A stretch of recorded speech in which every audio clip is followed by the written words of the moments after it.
Have you ever stopped to think about what makes the apps on your phone or computer actually work? I mean, really work well.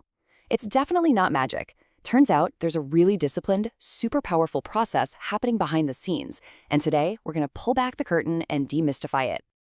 Right? It's a fantastic question. You know the feeling. One app is just a total dream to use, and then the next one crashes on you every 5 minutes. The difference isn't just luck. Nope. It all comes down to a deliberate, structured process for hunting down those problems before they ever get to you, the user. And really, that's the bottom line. At the end of the day, software is built by people, and we're human. We make mistakes. It's just inevitable. And that is exactly why having a formal testing process isn't just a nice to have, it is absolutely essential if you want to build something great. So, the industry's answer to this whole problem is something called the Software Testing Lifecycle, or STLC for short. The best way to think about it is like a roadmap. It has 6 key phases that guide a team all the way from a basic idea to a polished, reliable product. We're going to walk through them step by step, because this is what separates the flawless from the frustrating. Okay, let's dive right in. Every great building starts with a solid blueprint, right? Well, software testing is exactly the same. This first stage is all about the critical analysis and planning that has to happen way before a single test is ever run. And it all kicks off with requirement analysis. So in this phase, the testing team basically becomes detectives. They dig through all the project documents to figure out, okay, what is this software supposed to do? Because you can't really test something if you don't know what the goal is, Their job is to find any confusing bits or missing information, because a vague requirement for, say, a banking app could be the difference between a successful money transfer and a total disaster. And this quote from a QA professional really just hits home why that first step is so incredibly important. When the requirements are unclear, it's not just annoying. It makes it almost impossible to do your job well. Having clear goals isn't just helpful, it's the absolute foundation for everything else.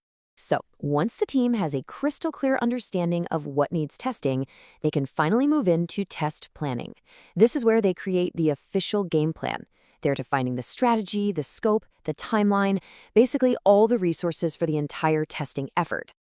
All right, the blueprint is ready, which means it is time to set the stage for testing.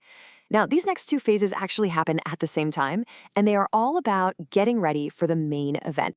Think of this whole part as the dress rehearsal for a big Broadway show. In test case development, you're literally writing this script. These are super detailed step-by-step instructions for every single test. And at the exact same time, in test environment setup, you're building the stage, a dedicated system with all the right software and hardware needed to run those scripts perfectly. Now, this is a really interesting point, because it clears up something people get confused about all the time. The test environment is like a workshop. It's built for speed and efficiency while the product is still being developed. But the staging environment, that's a near-perfect clone of the real live thing. It's where you do the final dress rehearsal right before the app goes public. So they're related, for sure, but they serve very different purposes. Okay, the plan is made, the scripts are written, and the stage is set. Now we get to the most active and probably the most well-known phase of the STLC, test execution. It is officially showtime. This is where all the action is. The testing team methodically goes through all those test cases they wrote, carefully logging whether each one passes or fails. And when something breaks, what we call a defect or bug, they report it right away so developers can jump on a fix. This is that magic moment where a critical flaw gets caught before it can mess things up for millions of users. And a huge part of modern testing comes down to this choice. But it's not really about manual versus automated testing. It's about using the right tool for the job. Manual testing, with a real person at the wheel, is perfect for exploring new features and getting a gut check on whether an app just feels right.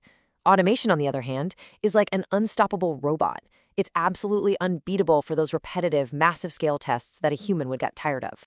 So all the tests have been run. The major bugs are squashed. But we're not quite done. We've reached the final, and you could argue, maybe the most important phase in the whole cycle, test closure. This is all about making sure the project wraps up cleanly and, maybe more importantly, that we learn from the experience. This last phase, test closure, is where the team formally ties a bow on everything. They make sure every bug is accounted for, they clean up the test environment, but the real gold is that they document all the lessons learned. And this is not just boring paperwork. It's how teams get smarter over time, so they don't make the same mistakes on the very next project. And all of that important work gets summarized in one place, the test closure report. As you can see, this thing is vital. It gives a complete picture from the original scope and the test results to a summary of all the defects and lessons learned, and it all leads to that final critical call on whether the software is actually ready to go live. And to make all that data really easy to understand, the report uses key metrics. One of the most important ones is called defect density.